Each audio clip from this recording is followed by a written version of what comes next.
I am Akisha. I'm your host for today's session, which is Social Say So. Thank you to our sponsors for this conference, L'Oreal Professional Product Division. And thank you so much for my panelists today. We've got, I don't know where you are on my screen, so it's quite funny. I'm going like, that's Adam Reed, might not be. But we've got Adam Reed, who is the owner of Adam Reed London. We have Mia Della Compagni, who is the managing director of Francesco Group, Southern Division, in brackets. Yes. And we've got Chris Halpin, who is the social editor of Professional Beauty. Thank you guys for joining me today. Pleasure. Thank you. Thank you. How is everyone? Yeah, good. I just wanted to let everybody that's watching on Facebook know that if you have any questions, leave them in the comments and they'll be sent through to us that we can send them over to Adam and Mia and to Chris. So today's session is all about social media and how it's now basically your digital shopfront. It's where people find you first. It's the first thing on Google a lot of the times. And how you guys use it and how you've used it throughout lockdown. And Chris, for the beauty peeps out there, how you should be using it as we remain in lockdown in the beauty side of things.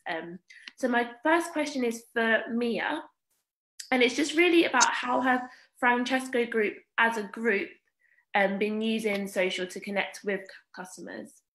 Yeah, sure, thank you. So as a group, we're very fortunate. We employ a marketing team and we have a lady who looks after our generic brand. So we have generic messages that go out that cover all the salons from the Midlands to the South. Then what we do is we very much encourage all the individual salons to make it more personal. I think, like you were saying, it's our shop window and an extension of that whole salon. So to be able to have that emotional intelligence and really engage with our customers, that's where we need that individual. We don't want it to be so generic that it becomes manufactured and people don't understand it. It has to be personal and it has to relate to that individual salon. It's got to be authentic. Mm-hmm. We've got to earn, something we talk about a lot is getting that trust and ensuring customers have that trust and that buy-in, and particularly going through COVID, they're looking at us for that trust element. If they're going to come through our doors eventually, and we now know they are, how are they going to feel? How's it going to be? And I think it's important that this is our way of communicating with those customers. So as a group, yes, we do a sort of bigger picture, if you like, brand element. Yeah. Then we very much encourage all salons to do it on an individual basis that reaches out more on an emotional intelligence level to encourage those customers and engage with them. And a local level, so it's localized to their team specifically.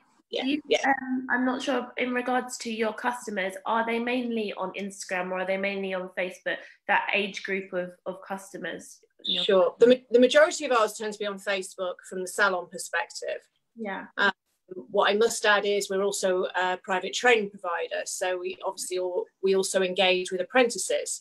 Now, obviously, that tends to be more Instagram, and we've just got into TikTok.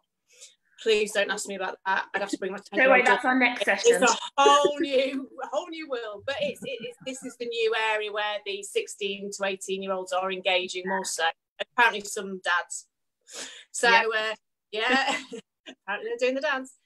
But so our age group is very more so Facebook. They're older, sort of more your 45 to 65-year-old demographic. I would say definitely is focused more so on the Facebook side.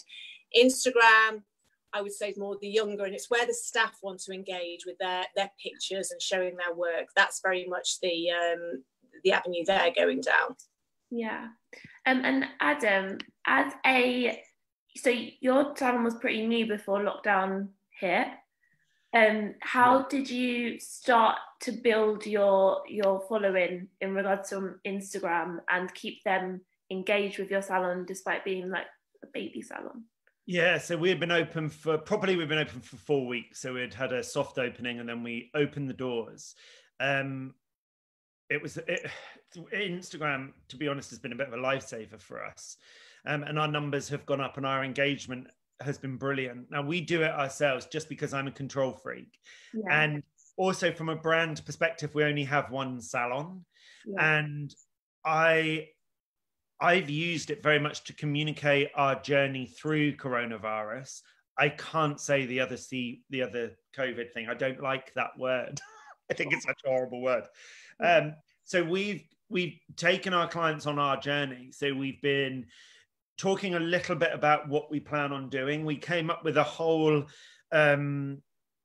reintroduction plan. And we've just tried to make it as fun and as interesting as possible. We've had some conversation elements on there. I see social media as media, and I love media.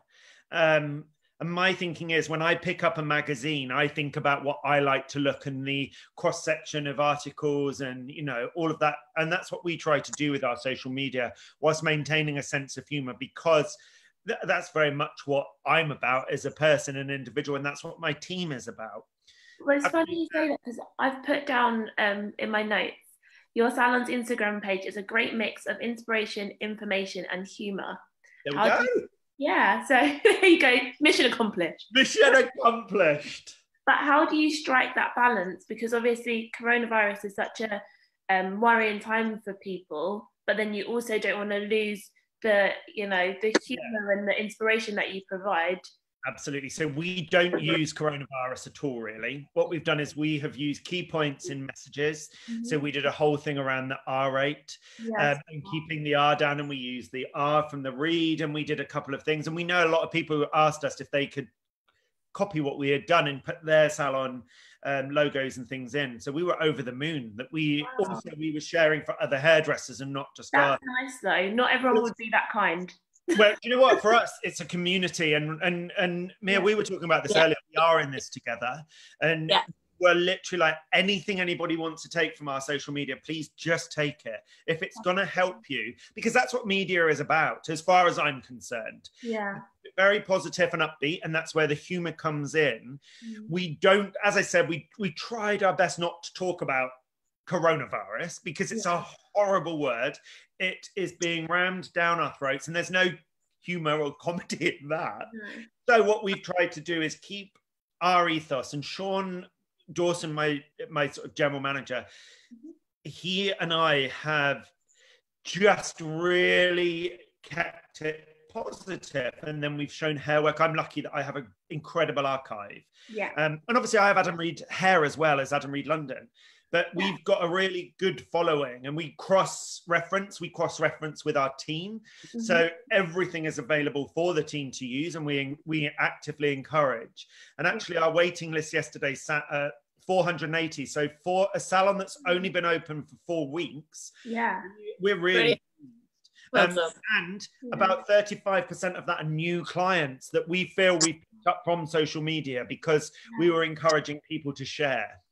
Amazing. But I do really believe that our positive message is one of the key reasons, and I think that's with mine. I try never to put anything negative.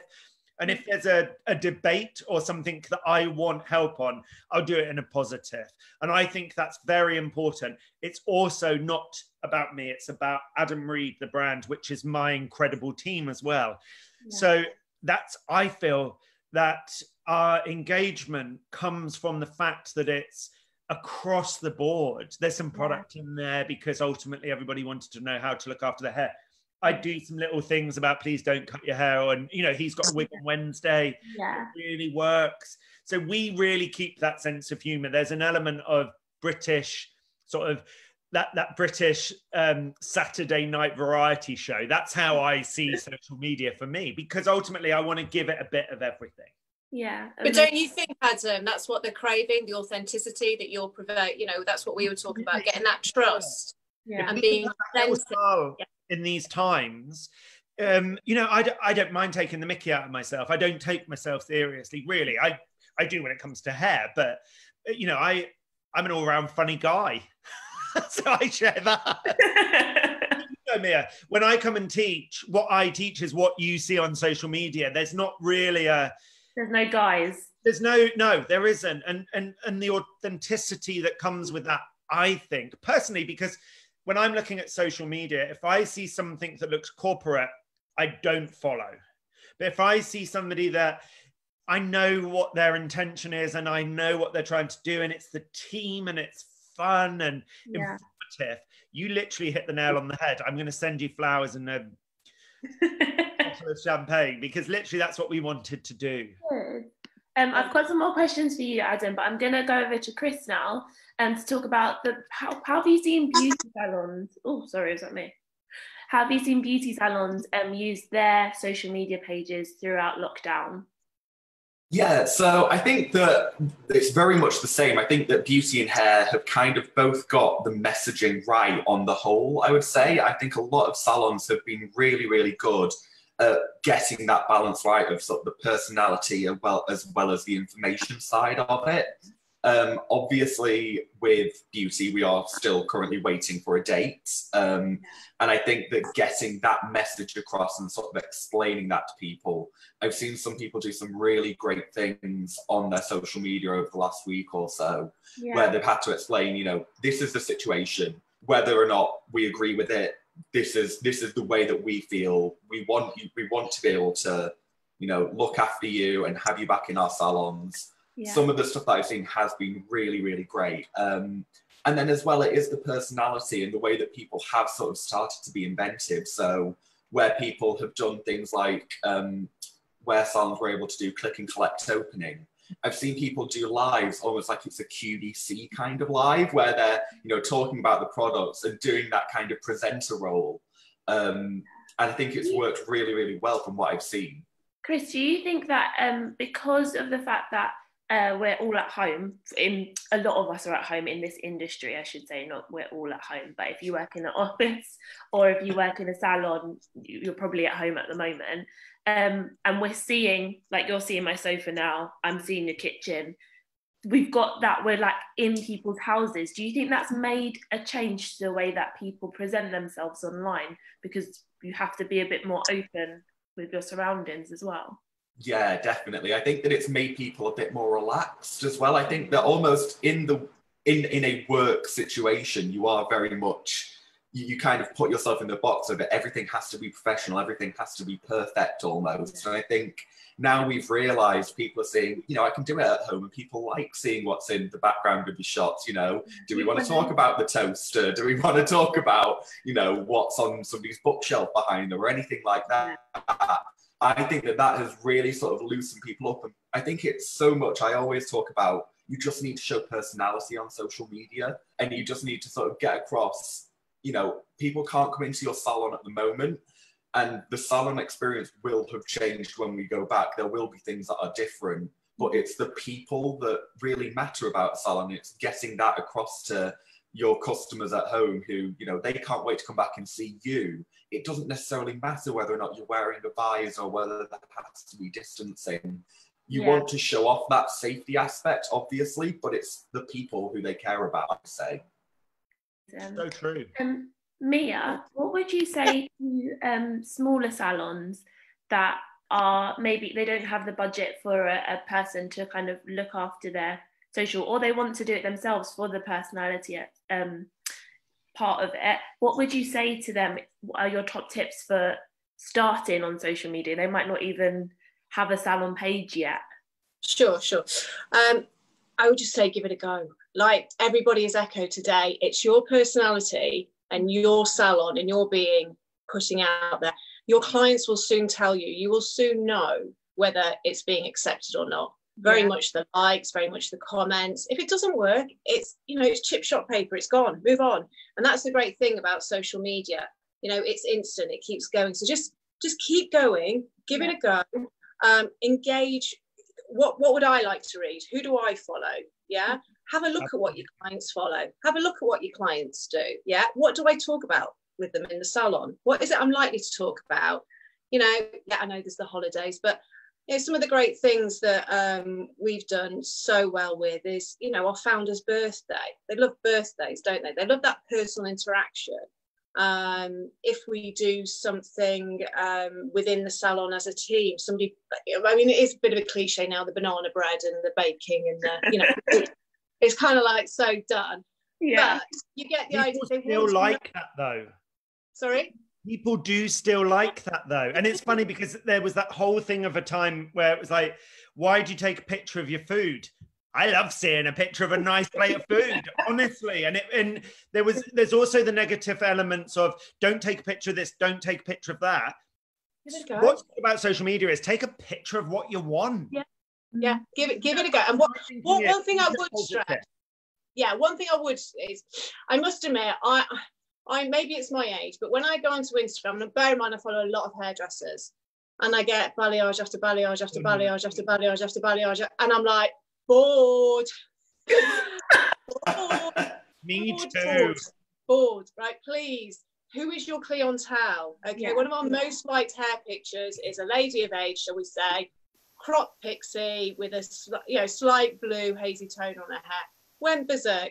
That's aspirational. It's real. Yeah, and it's a real woman. It's not touched up. It's not that went through the roof. Yeah, so think, what is it my clients want to see, and what is aspirational to them, but also engage with them. So just give it a go. Just give it a go. It is a little bit. I mean, I look after our account at Paul. I am no social media whiz. I am no whatsoever. But what I think I do know is understand our clients and understand my team and very, very well. So I have that engagement. And that to me is the key elements here. It's how does our industry always grow? What is the best marketing? Word of mouth. Well, word of mouth now is share. As well. It's share. Tag your friend into this. Yeah, that word of mouth has kind of slightly changed a little bit because we haven't been able to meet and have a cup of coffee with whoever down the road. So we're online a lot more. So particularly since COVID, this has been our way to communicate. So please, to any independents out there, and yes, copy. Yeah, take something of what we do. Yeah, copy. We're all in this together, we keep saying. So by all means, find a salon that you think fits your brand. Every salon's got a slightly different brand. Adam does things, very different to us, but we're different brands. He's London, we're not. So do what's right for you and your clients and your team, and give it a go. That would be my advice. I also recommend people to look at a magazine that they love. Yeah, good advice. Yeah. And look at what goes into a magazine. So I hope that's HJ. This is just me looking. But think about HJ. Think about what goes into a magazine. So why you love reading a magazine, and then replicate those pages on your social media. And it's such an interesting thing because I get so many comments on the comments that I make and the little quotes and what have you, and we put those into the salon because people engage with it. But of course they're coming on there to see what we're doing, what we've been doing. They want to especially through this period, they've wanted to just be updated with what we're doing. That's what a magazine does. I always think about myself as well, a bit like a Sunday supplement, because everybody does read them. Yeah. When I look through a Sunday supplement, everybody does. Your grandfather does. My son would read it. Everybody reads a Sunday supplement. Choose your Sunday supplement. Have a look what goes in it, and then put that in. And there will be food. There will be holidays. There will be you on the beach. There'll be a shampoo and a conditioner. There'll be your scissors that you love. And use it to share positively. My only thing that I would add to that, Mia, is just be positive. And that's really important. Be positive. Think, are you putting a smile on somebody's face, or are you making them think positively? Yeah. And you're probably going to do all right with it. But don't ever worry about finding a couple of people that you love on social media, whether it's a hairdresser, a beautician, a nail therapist, a fashion designer or a fashion house. See what they do and then do it how you want to do it, because it's really important that you give them, the viewer, your tone of voice. Amazing. Absolutely. And I think, same with that net positive, negative, I personally don't think it's right to engage in politics or... I totally agree. That is not, as you wouldn't in the salon, unless it's, there's always the exception to the rule, but like you said, keep it upbeat, keep it positive. We're not there to influence per se over anything big matters. We're there to gain trust and show everybody what our industry is about. Yeah We've had some lovely comments on Facebook. So Lindsay said, we're all in this together, freelance professionals too. Adam, Reed and team, you've nailed this, thank you. Kim has said, it's real life, it's vulnerable and lovely to watch and meet new people in the industry and make new contacts, which I think is a great point. Also, advertising for jobs and stuff via social. I know that a lot of like therapists and like stylists and stuff will advertise when they're looking for people to be in their team. We're doing that at the moment. There we go. So, yeah, we're just putting our thing out at the moment, and this isn't me plugging because I won't say what we were doing. Go and have a quick look. But we're sort of carrying on where we left off on our shutdown, and we're starting. Honestly, the interest has been amazing because we don't see our social media just for our clients. We see it to inspire hairdressers, beauty. You know, you know me, I love everybody. There's not many people that I don't love. So I'll help to promote people. I've been promoting local businesses. I've been advertising. There's a barber's opening down the road and they sent me a message and said, would you mind posting this? Because you've got a good following. Yeah. Honestly, it's such a good way of bringing everybody in. The no sex, politics, religion, we all know that. But also there's been a lot of controversial subjects at the moment that hairdressers have taken so positive. Yeah. And it's been amazing. I'm so proud of the industry, the Black Lives Matters, what we've seen recently there. Yeah. It's been so positive because people have been recommending books and things to look at. And that's incredible that the hairdressing community can do that. Yeah. But I think with recruitment, that is to me, that is an ongoing, you know, you can't just suddenly put stylist wanted and not ever posted anything for 3 months. Yeah. You haven't got that trust. You have not got that engagement. So to me, whenever stylists as well. Whenever I'm, sharing something about the team, to me, I'm openly sharing positivity, what a great environment we've created here. Yeah. And actually, and look, if good people come along, whether I'm recruiting or not, we'll always engage in those people. All good salon owners will. That will always be the case. So I think just to rely on one advert that says "stylists wanted" or won't work. It's got to be the build up. It's got to be that overall picture of that brand and that message you're conveying. That's where having a strategy for your social media is quite important, and it doesn't have to be like you make your book and you put everything in, but we're really communicative in our team, and the guys will come to us and say, can we do this? We've had this great idea. And sometimes it's not right. Sometimes what I think isn't right, but we discuss it openly. But having a strategy is quite important. And also realizing your brand, it's a great way to take a sit back, look at your brand and think, okay, how do I want to communicate my brand? And it's making sure that what you're communicating happens in the salon as well.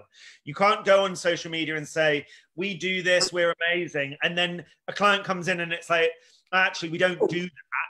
We were just jumping on a bandwagon, or we saw somebody had done this and we did this. Be very honest. That's very important. We've got a question here that I'm going to actually give to Chris from Honora, who says, what do you think about the advice from some social advisors who say to remove followers who don't interact, or maybe outwit your catchment circle?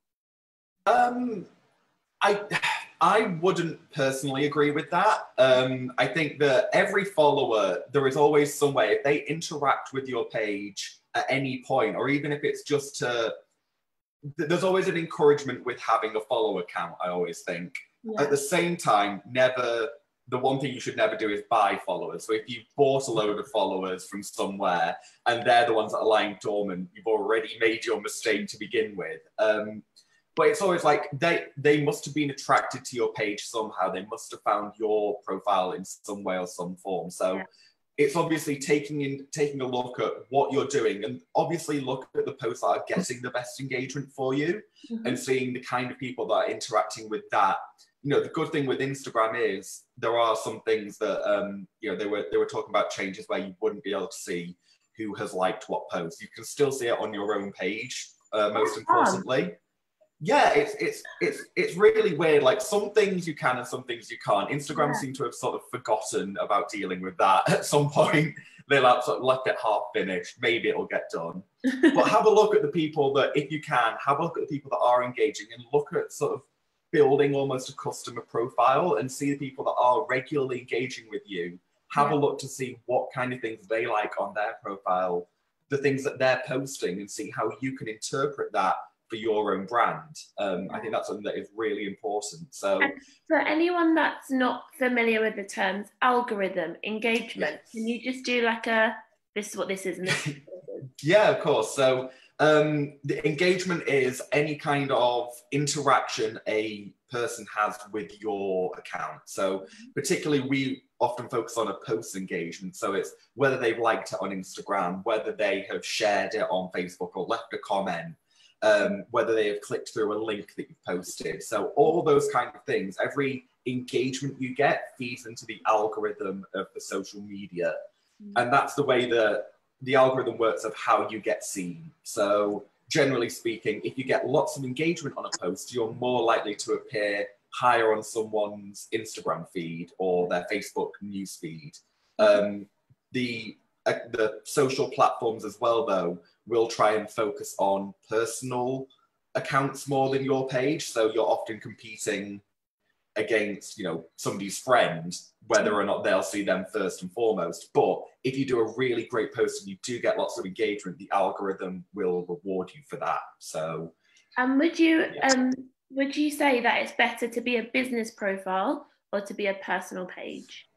So I always say business profile, because you get so many more like little tips and tools that you can access from that. So you get things like your insights on Instagram, which are such an important thing. You can look at, what kind of people are following you, when they're online, where they're coming from, what their demographics are. So always try and look at that, just because it also gives you more authority in a way. I always think it looks a bit odd if you have a personal profile but you're selling a business, because it just doesn't look right, I think, if somebody is looking at your page. I was actually going to ask Adam, because obviously you said before you've got a really big following for your personal page. When you started your salon, as it's called Adam Reed London, was there a reason why you decided to create a whole new page for that? Yeah, one thing I quickly want to say as well, I was just listening to Chris, I don't take any notice of the algorithm thing from my perspective, because when I did, it became all consuming. And actually what was interesting was I overthought what I was putting up, and that absolutely went away from what I am about. Yeah. So that was important. Now, I've had Adam Reed. I was one of the first people, I was in the first sort of 300 people on Instagram, because I love it. And I kept my personal, because I air my personal views, which definitely can't sometimes go on to my salon. But also, some of my clients are not interested in my dogs, my shoes, and perfume. So it's really important that my salon and my salon brand sits so that I can maintain my personal. Because also I talk a lot about mental health, and I talk a lot about other things that really interest me. That is not for my salon. And actually the salon, I don't even know what our salon sits at the moment, but it went quite quick, and we get so much engagement on the salon. Yeah. Absolutely, as Chris said, I always keep mine as business, because I love to see, I lose about 200 people a week. So 200 people drop off my Instagram every week. It's about an average of that. But also mine continues to go up. So I think the people that aren't interested naturally drop off. They don't want to see my dog, they go. The salon, we lose hardly anybody. And it's growing really nice and slow. And we're really happy with the way it's growing. The growth that we've seen there, and actually the response that we get for what we do has been so positive that we're really happy with the way that it goes. It allows me to be me on my own, but also if I feel it's worth sharing, you'll always see it on both of mine. Amazing. Yeah. Mia, so we have a question here that says, the client in the chair pays the bills, so they could be a walk-in advertisement. Why can't I put my teeth in? What's going on there? Obviously you were saying about like balayage and stuff, and it's like it can be a bit repetitive, but how do you at Francesco Group utilize your clients as your models, or do you have a mix of that, or This is very much how you work with your team. And this is where you need your team. You know, I haven't got a photographer walking around asking everybody to stand and, you know, so this is really getting the team. And actually we encourage it to, as part of their consultation, as a before, and work with that before and then after. So it's not just a tool to promote our business, it's a tool to work with that actual live consultation. And then we can also email the client the after and the before and the after. So it's that follow-on service going above and beyond. So yes, okay, I did say about the balayage. Don't take me literally, don't be wrong. I know it's on trend. I know that's what clients want, please. But what I'm trying to say is it needs a balance. You know, think who your clients are. And if your clients are all balayage, of course, that's what you should promote. Yeah. But, you know, make sure you get that balance. And I know your staff want to show off what they love, and that's absolutely right, but what is it our clients want to see as well? I mean, I can remember having posts asking if we did ladies over 60. I'm like, oh my god, I've so got this wrong, you know, I've so got that. Absolutely, yes, you know, but that's what they want to see. You know, I've had a fiver for every client that sits for a hair magazine and says, why are all these 19-20-year-olds, I can't have that. So it's that age-old problem we've always had in the industry. And this is an opportunity for us to reflect that. Now, that's up to your personal skills and your team to be able to liaise with that client and say, hey, would you mind if we shared that look? Because you look absolutely, oh my, yeah, of course they're going to say. Love it as well. Tag them in it, make fuss of them. Yeah. I've heard throughout my social media, courses and panels and stuff that I've done, that I've heard of instances where the owner will say that any pictures that I've taken in Salon have to go on the Salon's Instagram page first before you can post it on your personal account. How do you feel about your stylist posting their work? Because obviously it's their work, but then it's also I totally think that's fine. That's what social media is. Yeah. Is it not? I can remember when it very start happening, and it felt uncomfortable. It did feel uncomfortable because I think it was very much, oh my god, they're taking our clients. But now, no, embrace it. Absolutely embrace it. We've got to be realistic, haven't we? You've got to be realistic. You've got to be embraced. And fantastic. Staff want to show off their work. Of course they do. That's their generation now, particularly. And that's going to drive clients into the salon. Yeah. You know what? I've got a real thing about this. If you're that worried about somebody posting their clients, you've got the problem. Yeah. If you're, I would allow my team to do that. I wouldn't even think about it. It's not anything that would cross my mind. I do what I do. My team work with me, and I cannot dictate what they put on their social media, because ultimately there's only a positive that's going to come from it. I've never heard of that. I've never heard of somebody saying their team aren't allowed to post. I have heard of it. You fair enough. If you want to do it, do it. Each to their own. But they're passionate. They're doing this in their own time. Absolutely. I mean, that's amazing. They're passionate about what they've done. They're proud of it. They're showing it off. They're the peacock with the feathers. They're showing everybody what they've done and what they've achieved. Absolutely. Go for it. It's encourage it. What irritates me is when they don't give it me to post on my page. I do think as well that the user-generated content and people showing off the work that you've done, particularly with beauty salons and with nails, people taking pictures of the nail work that they've had done. I think that's going to be such an important thing, especially in the sort of the first couple of months after everything reopens, because some people won't have the resources, particularly if they're, a solo therapist, or if they're working, with a relatively low team. Things are going to be manic in a salon. It's going to be so busy, and you might not always have the time. So I think it's also training the people that come into your salon. If you are going to share it, we'd love you to share it.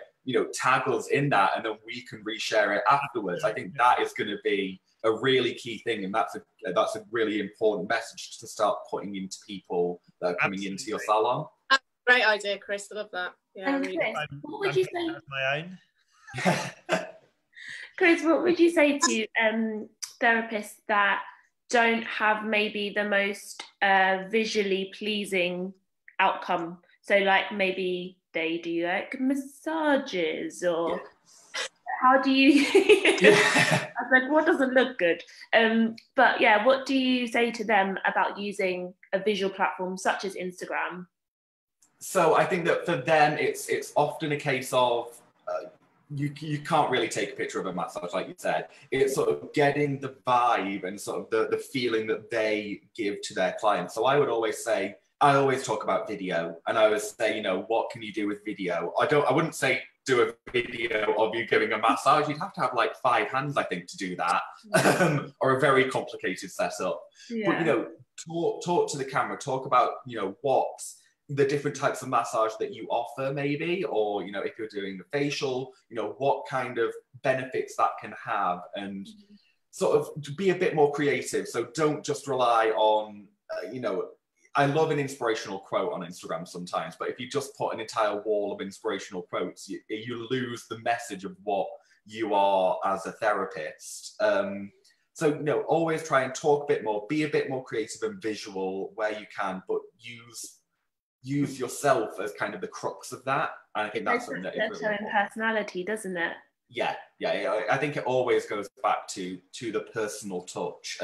And I think with a lot of therapists, it is, you know, people connect with them, and the feeling that they can give someone, it might not always be that you're chatting away in a massage. It's very rare that people do that. I'd be fuming. Yeah, I'm trying to relax. You mentioned QVC earlier as well.